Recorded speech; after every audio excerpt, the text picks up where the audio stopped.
Hi guys, Liana here, playing the original King's Quest. I realized I had not shown you the original King's Quest with its well and goats and all of its other glorious, glorious things. So, oh no, witch! See, it's like a social justice warrior. You have to keep your distance if you know what's good for you, because once they get you, there's no stopping them. Yeah, that was a cheap shot, I know, but I freaking wolf, man, you're making me look bad. Okay, he didn't eat me, I guess, because the goat is my protector. But, oh, goats can't swim, so I have to be careful. I wanted to show this game in all its resplendent 80s graphics glory because I wanted to talk about why I love video games and why I have loved video games from back in the day. That this game was made. Sorcerers are afraid of goats. Okay, keep that in mind, folks. Rules for life: sorcerers are afraid of goats. Yeah, take that, sorcerer. That's sort of the logic of King's Quest.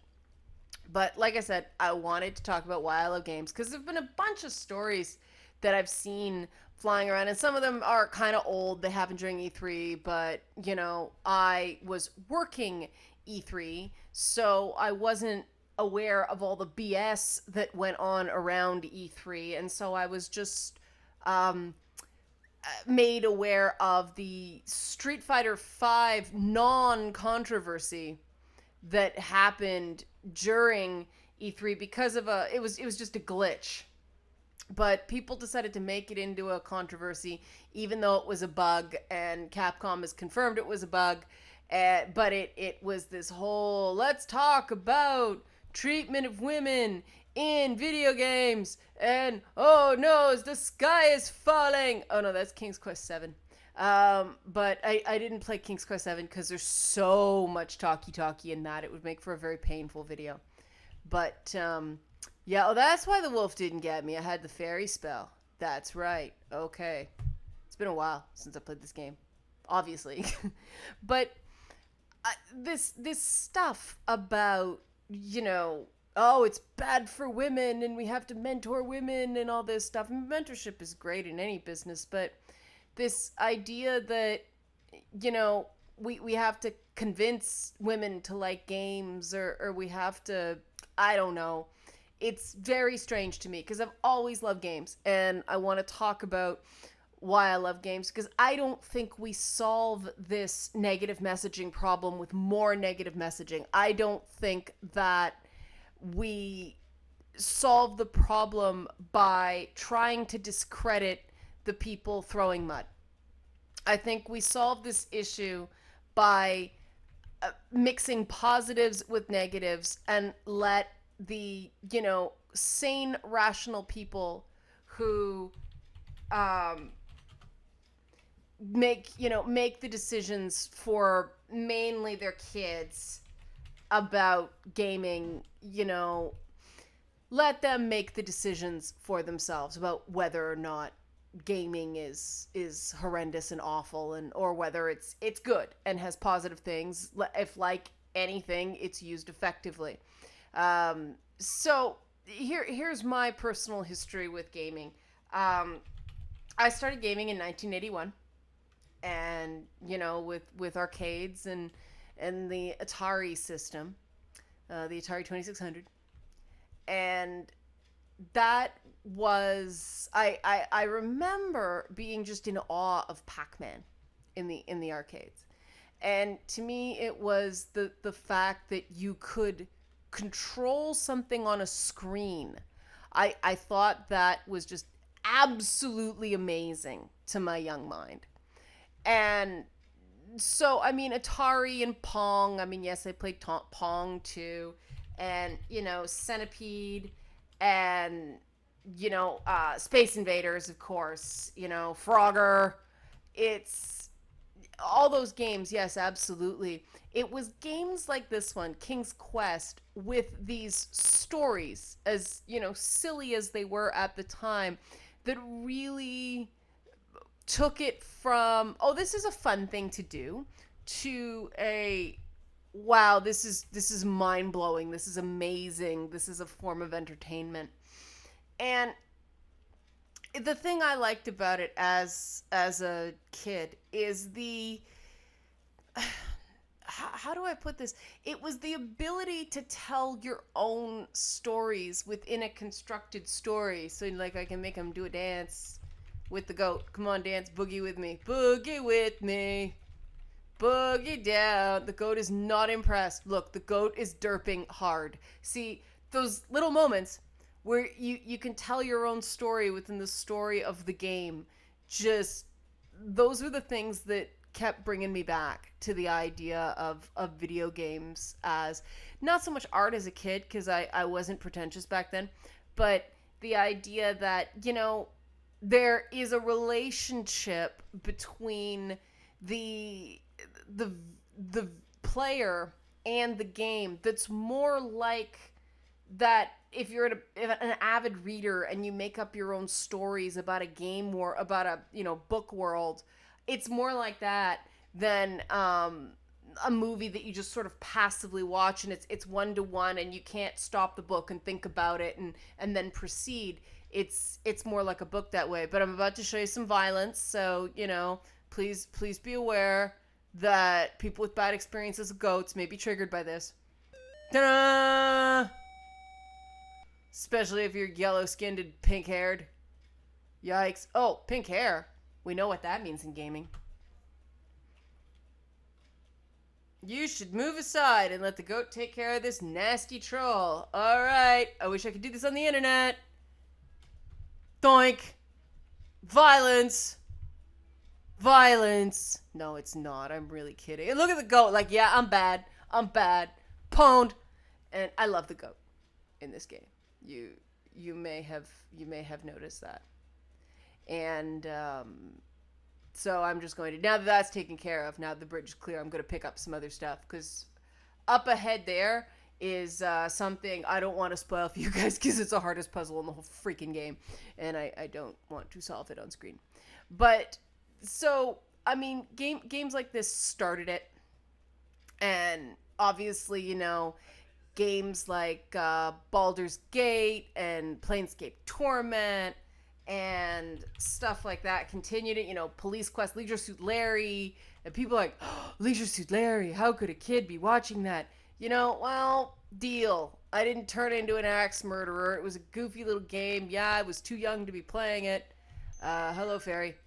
But it didn't scar me. I just thought it was goofy, and we were cheating the trivia questions and all that, and it was good stuff. But those were those little moments of rebellion that you could do back then, and it was harmless mischief, and it was seen as harmless mischief instead of it being cause to enter a scared straight program or see a therapist or something like that. It was just natural children's curiosity, right? And by children's, I was probably about 14 at that point. So no, young kids were not consuming animated porn under my parents' nose. Don't worry.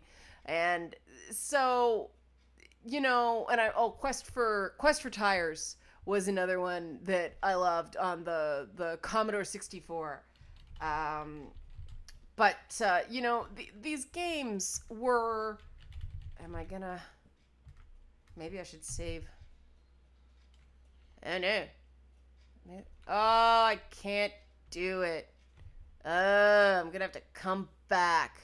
Suck. Stupid protective spell. Ruin all my fun. I remember having to learn how to spell the word cabinet for this. I was very proud. But see, this is the sort of thing where you had to have skills back then in the form of typing to complete things in parser-based games. Now the skills are different, but there's still problem-solving elements that are positive, and study after study after study has shown various cognitive benefits to playing games. And it's not just reaction time. It's, being able to track more things on a screen if you're an avid action gamer. And this, this is tied into their finding brain plasticity. There's a whole TED talk on this whole thing. Check it out. It's quite cool. Um, and there are positive benefits to games as well as all the bad stuff you hear.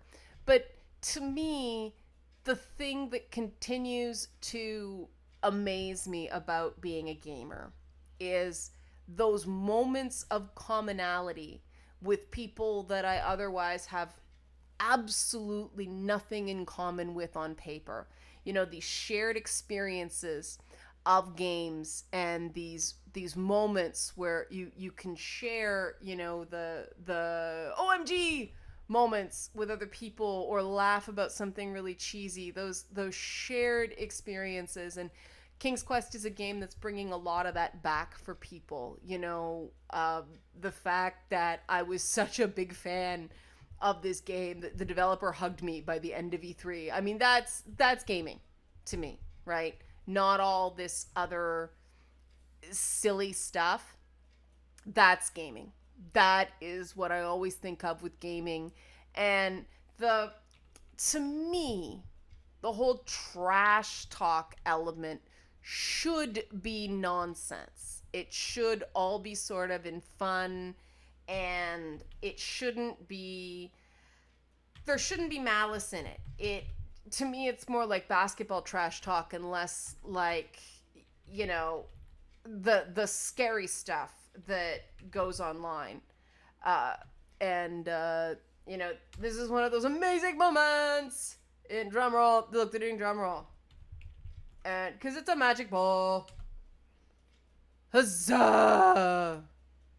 And now you have to be super careful while they're doing like the hey lap clappies. You have to be super careful not to fall in the holes in the floor that are signs of poverty of this woodcutting couple. Oh, protective spell went off. To get the fiddle. That's a pretty good fiddle for the graphics at the time. Whoever made that's pretty good. But, King's Quest is one of those things that, I haven't played this in a very long time, and I still remember all these things like bam, bam, bam. They're fresh in my mind. That's how much this game is embedded. It also shows how much I played it as a kid. But, when you just meet someone and you have this immediate connection over a game that's decades old, I mean, that's special. That's powerful, and that's positive, right?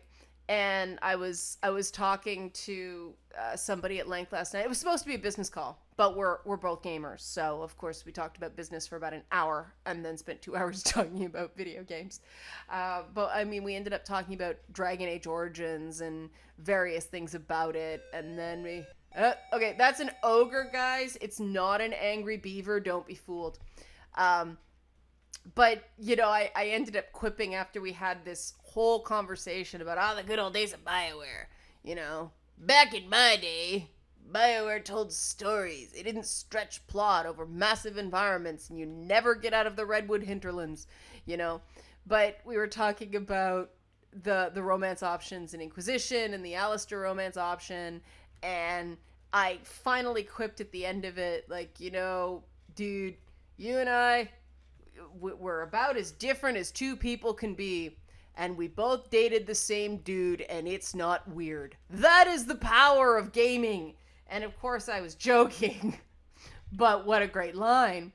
And those are the things, which ending did you get? Did you find that secret? I'm going to stick my hand in a hole. Don't make that dirty. These little common moments where, even something kind of suck, like the Mass Effect 3 ending. It was a common experience, and everybody can kind of go, oh, Mass Effect 3 ending, how did you feel? And if you're an adult, you can talk about it, and you can talk about various things in games and, your various reactions to them. And it's just different. It's not better or worse. Did you Um, did you harvest the little sisters or save them? In the original Bioshock. Did you let Anders live in Dragon Age 2 or not? Things like that. There's no real right or wrong answer to that. And and I'm going to show you guys the King's Quest Fall, because this is something, if you're going to play the new game, this is a big sort of little thing, like a visual that happens a lot. Ouch! That's a thing in King's Quest. What you just saw there, very important. But see, so I'm sharing. And I'm sharing my love of this game. And you may not love this game as much as I do. You probably don't if you were born after this game came out. It doesn't resonate with you. And that's cool.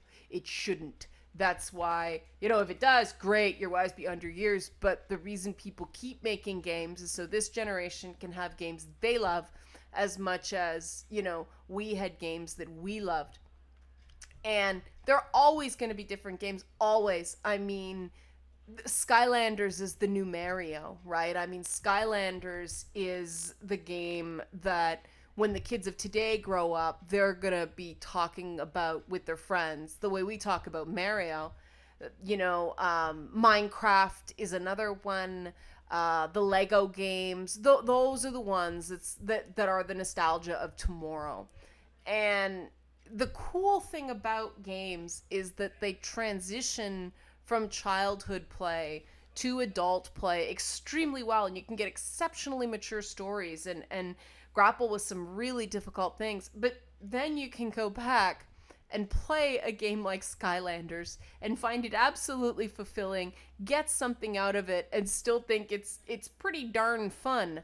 And that's why I like the term all ages game as opposed to kids game. There used to be kids games. Now I think the level of quality of all ages games gotten so good we can't call them kids games anymore. I mean, adults are playing them. I love Skylanders and I'm a grown up. And I just like Skylanders because it reminds me of that Mario thing. All right, I don't remember if it's this one or another one. What's it say? Oh. Sometimes you have to be specific. But, I mean, it's the wrong stump. Don't you hate it when you look in the wrong stump? But, the games of today that everybody's going, gasp, oh, corruption, terrible, are going to be the Leisure Suit Larrys of tomorrow that we think are sort of soft and cuddly. And I mean, with the return of Doom, this is a very important thing to remember, that the idea of splattering alien demons on a screen doesn't mean you want to go out and replicate that in the real world. Just like going back to Victorian times, they had to insist to people, no, reading about a story in a Penny Dreadful did not mean you wanted to go out and replicate that in your real life. We have been having these moral panics for hundreds of years. And society somehow keeps going. Now, that doesn't mean we shouldn't question individual pieces of content for individual people. Some people, for instance, if somebody hates jump scares, they shouldn't have to play a game with jump scares. There's a stump I was looking for. But that's preference, and that's, I don't like my heart racing at a million miles a minute, and that's totally fair. That's why there's different types of games, some people find them too intense. I don't, people who are were big old school Resident Evils find the current survival horror games too intense, and that's cool. Everybody can find their level in gaming. And that's what's so great about the, talk about diversity of games. We don't just talk about diversity of characters in games. We have to talk about diversity of types of games. And I think that's equally important and something that does tend to get tunneled. I mean, the explosion in roguelikes, for example. Where did all these roguelikes come from? Like, did everybody just wake up one day and in the middle of their morning BM go, I'm gonna make a roguelike? And like 25,000 people decided to make roguelikes in the same morning dump. Like, it's so strange that there was this explosion of them. But that's why I don't like, shooters are over. There's too many shooters. There's too many RPGs. There's too many MOBAs. I mean, I just read a thing about how MOBAs are saturated now. Well, if somebody makes a great innovative MOBA, guess what? MOBAs aren't going to be saturated anymore, right? I mean, that's just how gaming works. Something is in decline until the next big idea. And so I think, what's important is we need to take this diversity concept and make it more diverse. We have to, yes, absolutely, people should be able to see themselves in games, in all media, of course, but cut, game, cut. I died so many times learning to type. And do I have to take the bucket? No. And dirty well. Dirty. People drink from this well, and somebody had like a freaking party down here. Gross. Okay. So that's the thing, is that, I love these old adventure games. That's a dragon. That is a dragon. Yes. Are you terrified? Take that, Skyrim. That's a cool dragon. Yes. Yes. Okay. And we do this. I can't believe I haven't died yet. I'm doing pretty well. Alright. Let's try this. Come on, scary dragon. Come on, get me. Come on, get me. What are you doing? I don't remember you being this random. Come on. Come on, dragon. I missed. The nice thing about the water is you can go back and get more water in this nasty well. Nasty. And I mean, this may be boring the ever-loving shit out of you right now, watching me play this very old game. Poof! Oh, he's embarrassed. Poor guys, the dragon has feels. And, this is exciting for me. It might not be for you. That's a mirror, by the way, if you don't know what that is. And this may not be your thing. That's fine. I don't like watching somebody just play a shooter. But the point is, I don't have to. And so I'm asking everybody, because I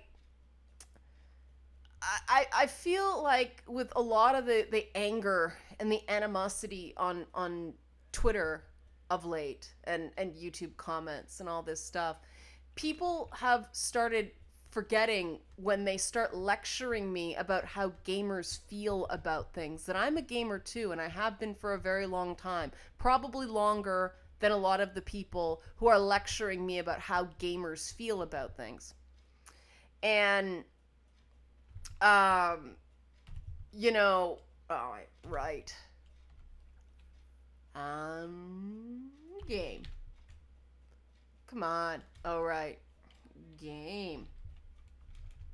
And I think that we need to remember that she's home. Okay. We need to remember that gamers don't look like a certain way. They don't sound a certain way. And when you're open house, why'd I do that? Because I'm trying to think and type at the same time. But when people start getting all defensive about feeling attacked, remember that the person you're talking to is likely another gamer. And just because they might have an adjective in front of that, remember that this is a person who loves games enough to fight about it on the internet, which is exactly what you're doing, which means they love games as much as you do. And that's something you have in common. And I think we're much more served by having conversations, remembering our common interests, than fighting about what makes us different. You know, what somebody's politics are shouldn't really matter when you're playing Halo. You know, what somebody's religion is shouldn't really matter when you're farting around in Skyrim. And, you know, the what somebody's gender is and how they feel about that shouldn't matter outside of, you know, you picked a female Tauren in WoW. You know, that is all that should matter for the purposes of your experience in gaming. Gaming is performative. People are able to select their skins in a lot of games. I mean, I play as a black woman in Saints Row, and it just feels right to me. I didn't make that concerted, concentrated, conscious effort. Wow, 3C is cool. Um, it just seemed like something fun to do. It's like, I'm gonna make my Saints Row character like Nicki Minaj. It suits it. Why have you not shown up, witchy witch? Watch you show up just as I'm about to go back out and catch me. But I'll wrap up here, waiting for her. Cause yeah, I don't want to come out. She'll find me. She just pops back in here all of a sudden. But that's, you know, that's something I think that everybody really needs to get back to in terms of talking about games and writing about games and examining games. It has to come from a place of fun and love, and that's got to be the underpinning of